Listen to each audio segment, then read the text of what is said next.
उस एक फोटो को खींचने के लिए ही तो बारिश में नहाओ यात्रा की गई थी। और सच पूछिए तो अगर पप्पू को बारिश में खड़े होकर भाषण देना पड़ा है तो इसका मतलब ये नहीं कि पप्पू महान है, बल्कि इसका मतलब है कि ऑर्गेनाइजर पप्पू था। खैर, इस भारत जोड़ो यात्रा में करीब 52 साल के युवा राहुल गांधी जी ने अपनी 80 वर्षीय मां को भी साथ लिया और माता जी भी कदम से कदम मिलाकर उनका साथ दे रही थी।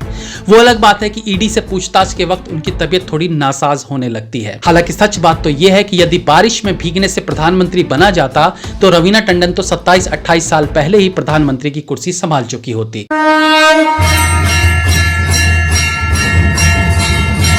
देखो यार, मां तो मां होती है, वो चाहे मोदी जी की मां हो या फिर राहुल गांधी की।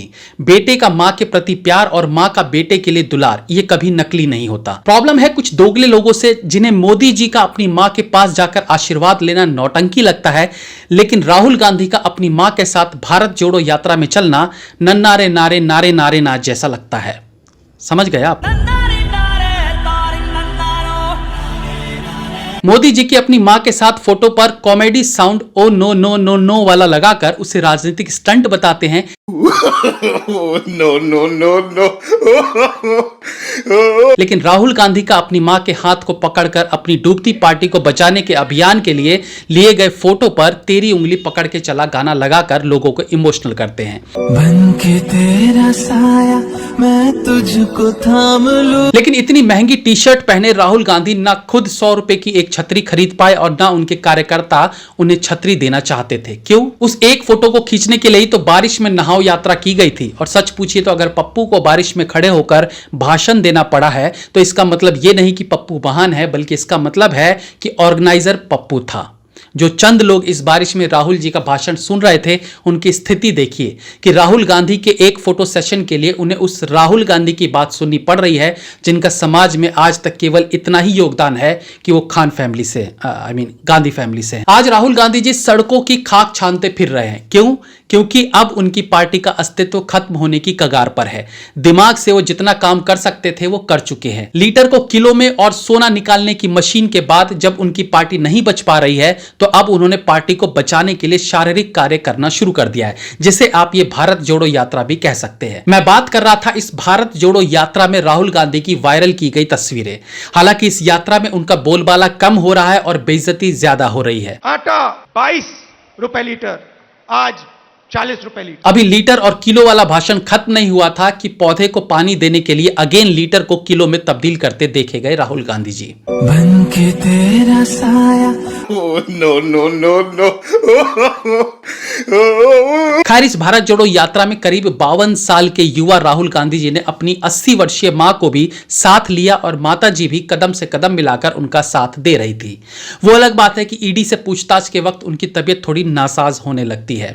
2016 में जब मोदी जी की मां एटीएम की लाइन में लगी थी तो अनेक लोगों ने उनका और उनकी मां का मजाक उड़ाया था, यह कहकर कि 90 वर्ष की आयु में कौन सा बेटा अपनी मां को एटीएम की लाइन में खड़ा करता है। लेकिन असल बात तो यह थी कि माता जी को लाइन में खड़ा करने का मतलब पैसा निकालने से ज्यादा एक संदेश देना था लोगों को कि ऐसी स्थिति है जहां आपको धैर्य रखना पड़ेगा। पैसे निकालने के लिए लाइन में लगना पड़े तो आपको नाराज नहीं होना चाहिए। यह प्रॉब्लम सबके लिए है, वो चाहे आम आदमी हो या प्रधानमंत्री की मां हो। इस संदेश से सबके मन में एक भाव जगाना था कि जब प्रधानमंत्री की मां लाइन में खड़ी हो सकती है तो हम और आप क्यों नहीं। लेकिन वही लोग जो उनकी लाइन में खड़े होने के कारण तमाशा कर रहे थे, वो राहुल गांधी जी के साथ सोनिया जी को भारत जोड़ो यात्रा में चलते देख उनकी तारीफ करते नहीं थक रहे।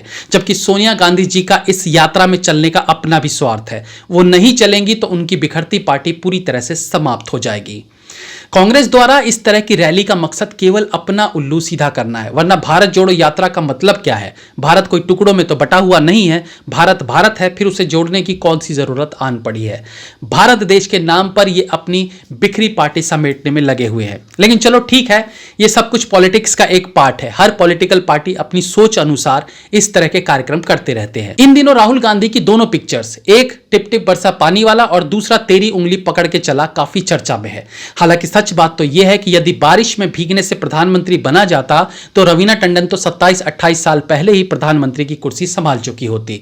दूसरा, मां बेटे के साथ वाली फोटो, इस पर मैं ज्यादा कुछ नहीं कहना चाहूंगा, क्योंकि हर बेटे की तरह राहुल गांधी भी कई मौकों पर अपनी मां की सेवा करते ऑन कैमरा दिखे हैं, और मैं मानता हूं कि वो बिना कैमरे के भी उनकी सेवा करते होंगे, तो उस पर कोई कटाक्ष नहीं। हालांकि ऑफ कैमरा अपने ही बड़े नेता द्वारा जूते पहनाए जाने वाले भी फोटोज कहीं ना कहीं से लीक हो चुके हैं। विनोद कापड़ी नाम के एक मानसिक रोगी ने मोदी जी की अपनी मां के साथ वाले फोटो पर कमेंट किया था। उन्होंने कहा था, मां की सेवा को भी मल्टी कैमरा सेटअप के साथ शूटिंग, महान है आप प्रभु।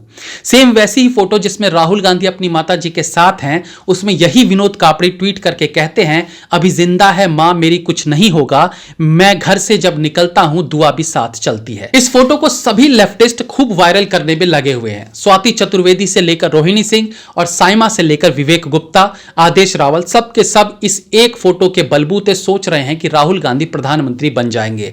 फोटो के साथ तरह तरह के इमोशनल बीजीएम्स लगा लगाकर फोटो वायरल करने में लगे हुए हैं। यह भी एक कैंपेनिंग का हिस्सा है जो गलत नहीं है, लेकिन एक ही चीज को यदि दो तरीकों से देखोगे तो यह गलत है। मोदी जी की मां के साथ फोटो पर आप चुप भी रहते तो आपको राहुल गांधी और उनकी मां वाली फोटो का गुणगान करने का हक था, लेकिन सेम फोटो पर एक जगह आप जहर उगलो और एक जगह तलवे चाटो तो फिर यह गलत है। जय हिंद, वंदे मातरम।